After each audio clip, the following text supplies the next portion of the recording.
খেয়ে খেয়ে এতটাই বোরিং হয়ে গেলাম যে সেই আম দিয়েই বানিয়ে ফেললাম একটু অন্য স্টাইলের সুন্দর রেসিপি। সদ্য গাছ থেকে পাড়া দুটো আম নিয়ে আমগুলোকে ভালো করে ধুয়ে খোসাগুলোকে ছাড়িয়ে ফেললাম।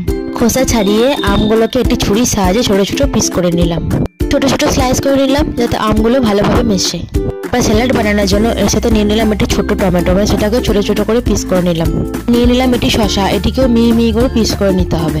নিয়েছিলাম দুটো কাঁচা লঙ্কা, এইভাবে উপকরণটা সাজিয়ে নিয়েছিলাম। পরে একটি অন্য ছোট পাত্রে কিছু পরিমাণ লেবুর রস নিয়ে নিতে হবে। সাথে নিতে হবে 2 চামচ পরিমাণ সয়া সস। পরে এর সাথে কিছু পরিমাণ কাঁচা লঙ্কার কুচি মিশিয়ে ভালোভাবে নাড়িয়ে নিতে হবে। এর সাথে অ্যাড করতে পারেন কিছু পরিমাণ চিনি। যারা ডায়েটে আছেন তারা চিনির পরিবর্তে ব্রাউন সুগার অ্যাড করতে পারেন। নিতে হবে কিছু পরিমাণ জল, তারপর ভালোভাবে মিক্সড করে নিতে হবে। তারপর একটি সাদা পাত্র নিয়ে তার মধ্যে একে একে শসা, গাজর, টমেটো, কেটে রাখা আমগুলো দিয়ে দিতে হবে। যারা ঝাল খেতে পছন্দ করেন তারা ওপর থেকে অবশ্যই কাঁচা লঙ্কার কুচি ছড়িয়ে দেবেন। এর ওপর দিয়ে ছোট পাত্রে করা মিশ্রণটি ঢেলে দিতে হবে। এতে টক ঝাল মিষ্টির একটি সুন্দর স্বাদ আসবে। তারপর এর ওপর দিয়ে পুদিনা পাতা ছড়িয়ে দিয়ে রেডি ম্যাঙ্গো স্যালাড। যারা ওয়েট লস করছেন এবং আম খেতে পারেন না তারা অবশ্যই এটি ট্রাই করবেন। রেসিপিটা ভালো লাগলে অবশ্যই লাইক, কমেন্ট এবং সাবস্ক্রাইব।